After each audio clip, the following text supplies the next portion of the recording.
Hey everyone, EAP2468 here, and we are going to be doing a Minecraft video, which is going to be a huge redstone setup. I don't really know what to call it. Wait, let me check. Oh yeah, welcome to the introduction of redstone, where things can be complicated and you learn how to become a Minecraft engineer. So, let's get started. Let's get started with the basics. Alright, so, redstone can travel up to 12 blocks. By the way, in this video, sorry if I misspell stuff because I'm terrible at spelling. I'll admit that. Alright, so, if I flick it, this is the redstone that is turned off. The rest is on. So, easy enough. Let's move on to the next thing. So, this is a daylight sensor. If you have it like this, then in the day it will put out a redstone signal. If you put it like this at night,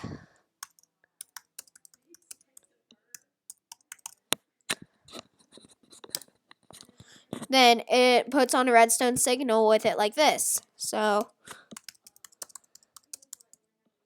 let me change that back. And then, let me show you the difference between these pressure plates. So, what I'm going to be using to throw is a diamond. So, both can be activated by stepping on, but the wooden one, if you throw an item on it, it will activate it. Alright, so let me see what's next. Alright, so this is a redstone lamp. It creates a light source when sent a redstone signal. It's a pretty good light source too. Alright, so that's that. Now, we're going to learn about the dispenser. Oh, by the way, this is for the end of the video. And let's learn about the dispenser now. Oh, wait. One more thing before that. Redstone blocks can put out an infinite signal. I know I spelled infinite really badly, but what I mean by that is that it's not that they put out an infinite distance, but as seeing here, it stops right there. It may put out a longer one, I'm not sure, but what I mean is you can't turn it off. It's set like that. So, back to the dispenser. So, I have arrows in this one and all these. And if you activate it, then it shoots out an arrow, or if it's an item, it drops it. Like that. Hang on. Oh well. So, you can just fire it like that, or you can set up a redstone clock thing to where you turn it on and it constantly fires. So now for this one, it is the wall of arrows. So I set it up so that when I pull this lever, it shoots out one from every single one of those, except this one isn't working for some reason. Oh, wait. I see why. I'm dumb. I can be dumb. Alright, let me fix that. Alright, so now for this, you need to use a redstone repeater to refresh redstone. It doesn't have enough redstone to get to there, and that's why it wasn't working. So, back to the wall of redstone. Well, not redstone. I meant wall of arrows. Now let's use it with it all working. That's better. All right. Now, next lesson. When redstone torches are given a redstone signal, they are turned off. Like right now it's on, and I have a piece of redstone over top of it. So if I flick this lever, which is connected to it, it turns that off, turning off the redstone and pushing down this piston. If I turn that off, then it reactivates the redstone signal and goes like that. Also, watch this.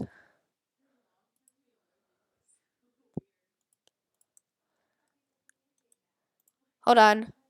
Let me also get a lever. Wait, why isn't it doing it? Why did I just do that? Alright, whatever. So, that's, well, that lesson. Why do I keep on doing this? Alright. And we're going to obviously fix it with diamonds, the most least expensive thing ever. It's actually one of the most expensive things to make. So, there we go with that. It's probably best if I just put it in my inventory. I'm going to keep a diamond with me. So, the next thing is a dropper, which just drops whatever item it has, and also hoppers, which can connect to a source, and when an item lands in it, then it heads into a chest if it's connected to a chest. I have this many there because a dropper can drop in unpredictable areas. So, like, as you can see here, there's nothing in the chest. I'm not putting in anything in the chest. I don't know how to edit that well, so even if I wanted to try to trick you guys, I wouldn't be able to do it. But if I flick this, it will toss out a diamond, which apparently landed in this one, and it'll head into the chest. I'll collect that.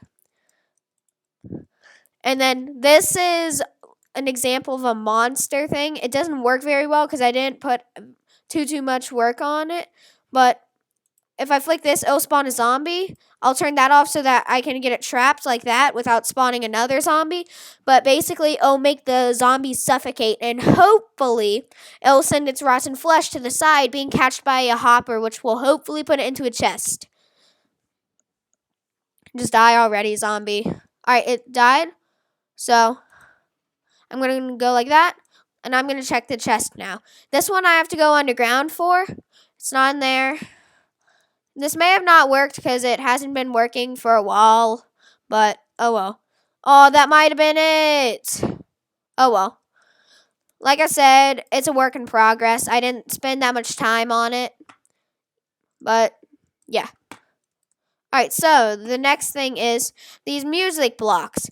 What these blocks do is that if sent a redstone signal, it will make music, and you can change it up so that when you flick the switch, well, whatever you use to turn it on, it'll make a different noise.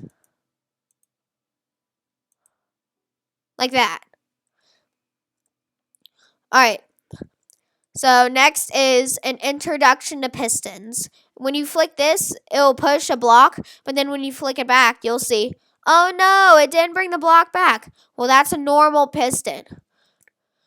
And then next is I'll flick this lever and it puts out a piston. You'll think, oh man, it's going to do the same thing. But when I pull it back, it keeps it with it.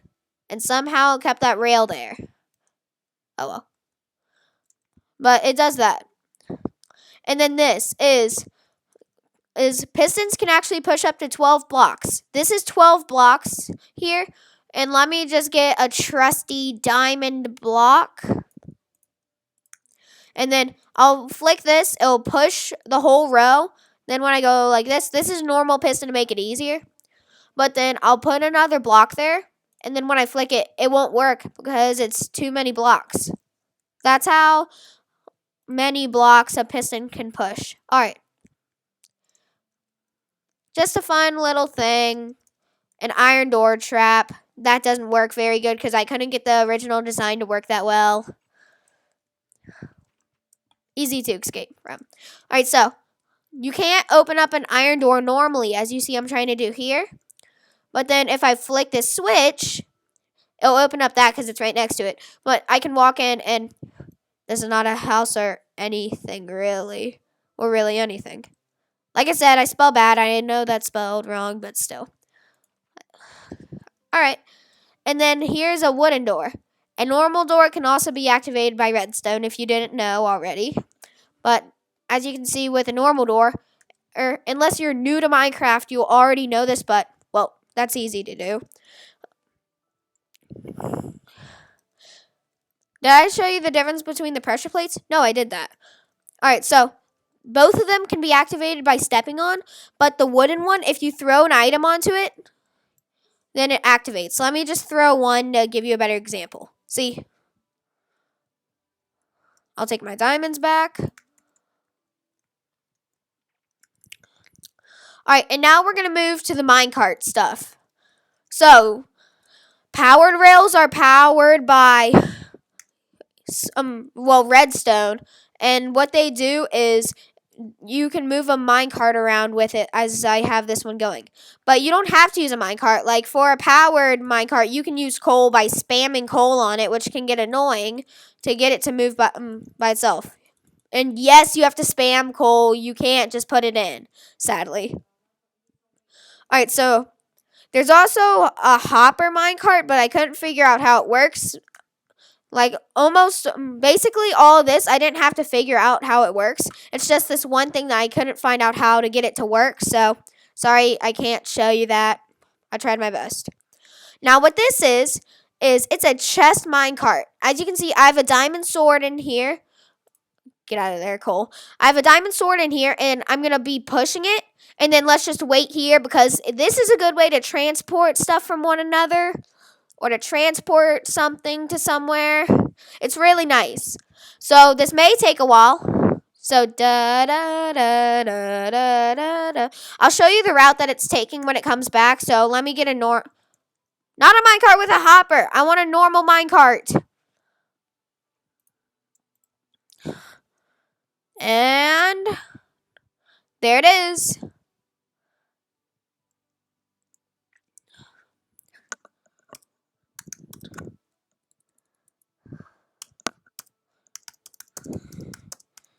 Sorry, it was caps because all caps was for some reason turned on. No! No, no, no, no, no, no, no, no, no! As you saw there, the diamond sword was in there. I'm going to have to break this to get it out because I didn't set a stopping mechanism. No!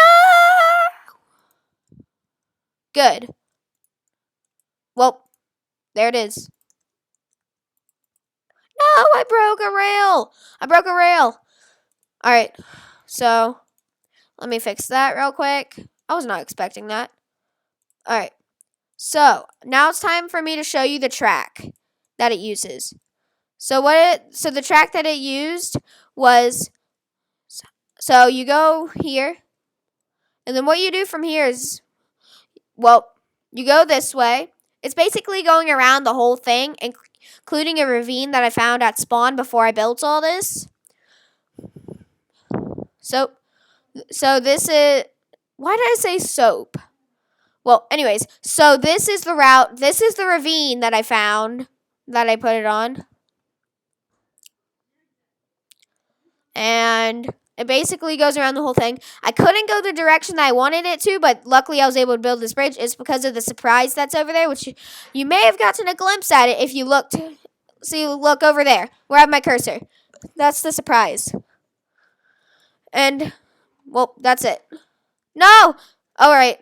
It doesn't really matter for the minecart right now, but now that should cover it all. Let me just make sure that's right. Alright, by the way, this is the redstone that I used for the machine. Copy it if you want. I don't really care. So now, it's time for the surprise. Look out. Because it's TNT!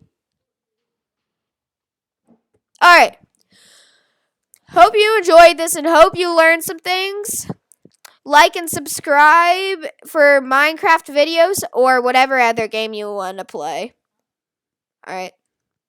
But also, let me just say this. It was a school project and I chose this topic, but I also want people to learn from it.